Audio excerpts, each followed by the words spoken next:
Hi guys, my name is eCat. It's super late, but I wanted to make this video because I know you are all excited to know who won.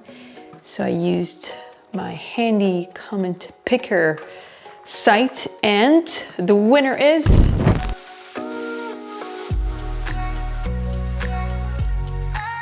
And today's video is going to be a very quick one, but very useful one nonetheless, because I want to prep you for what's coming in the cardistry tutorials that I'm going to release.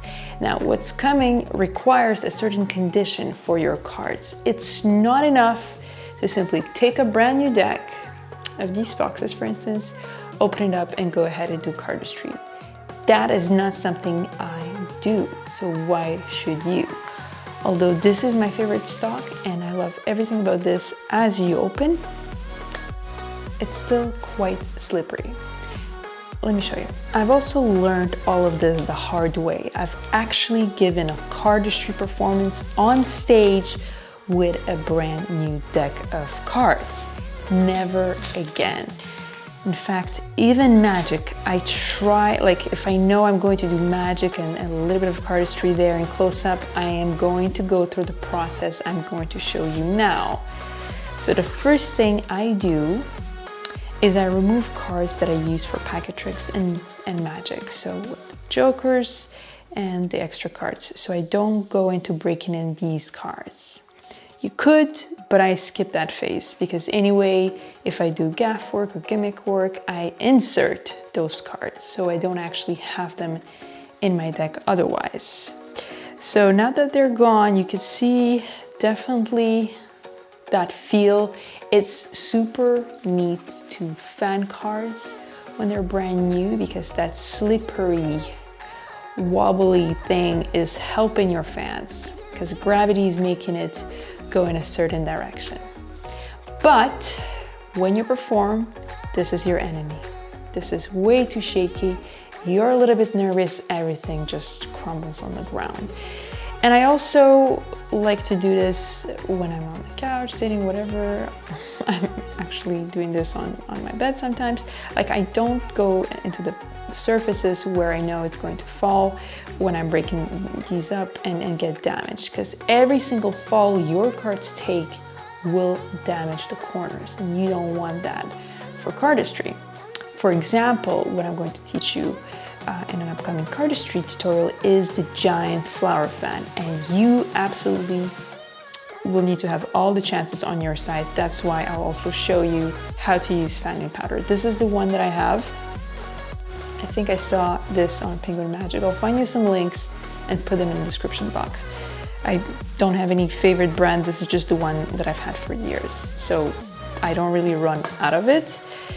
And unlike some folks that do it really nicely on the edges and then ferro, I just prefer the messy method and then just breaking in the cards to get the powder off. So this is what I would do. I would just take and spring them. I spring them deliberately everywhere. And then I'm going to season them with some fanning powder, if I can say that. So you could see what amount I'm using right now. I'll give it a bit of a toss, like you're tossing a salad. Try not to breathe in some fanning powder too much. And then I'm going to toss them a little bit more. Some people like to put some air in. I just go through this tossing motion and to be honest, it does the job. They will come out with too much powder and your hands will get some powder on as well. Let me put this down. Close this up. I don't travel with this. Either I'm going to check in my luggage, but I don't like to check in a lot of things. So if I can, I'll travel with everything I have already on me. People might misinterpret what kind of powder this is.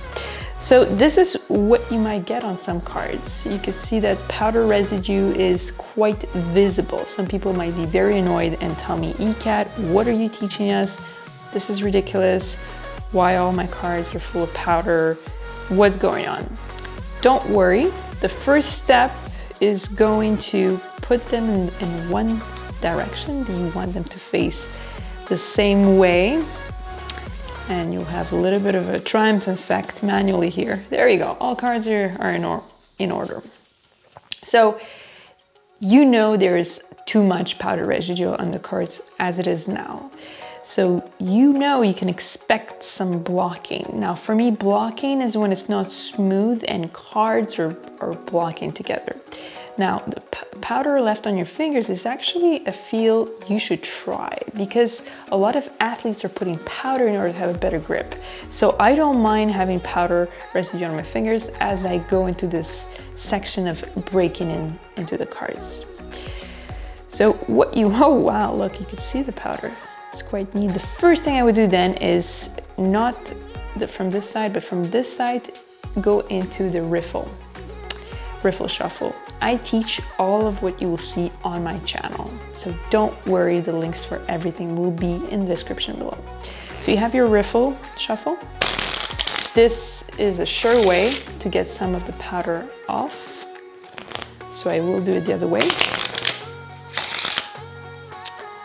And you can see it's still blocking. Obviously, you'll have to repeat this process many times, but after I've done the riffle shuffle, I go into the ferro, which I also teach. What I like about going into the ferro, and why a lot of folks would actually put some powder on the edges or right here, which is not a bad idea. Maybe it's just overkill because I already have quite a bit of powder, but what happens, and here I just had like drops of powder and I'm just doing this. Again, I'm just showing you what other people do. I don't necessarily add this step, but because the cards are really under a certain amount of friction, this is a helpful process to ferro your cards. Not just riffle, but to actually get them to push through one another. And this also helps you see how well they ferro after you've applied powder.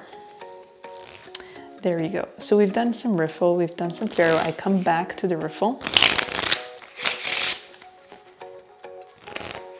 And none of the moves you will see I will perform well. My goal is not to perform a spring well. My goal is just to perform that spring motion so that I can get the cards to be broken in. So let's do it from this side. You can see how I will flip the deck. Now, after I've done this, I'll go into the lapel spread. Again, I don't want to do this in a pretty way. I just want to do this so that it's done. Okay. There you go. Now, you want to do some fans. So I would tilt and go into a pressure fan, and even some under pressure is actually really good for the corners. So I'm breaking in the corners right now. So under pressure is a move by Dan and Dave. So see, I still feel like it's a little bit difficult, so I need to break in those edges more. This stock, premium crushed stock traditional cut is optimized for cardistry and endurance. So this is going to feel so good after you break into the cards. The cards only get better. So that initial feel like all slippery fan, well, that's superficial. You will truly uncover how these feel after you break into the cards. And you see I do this quite a bit. And I really end with the lapel spreads towards the end because they put in a deeper bend.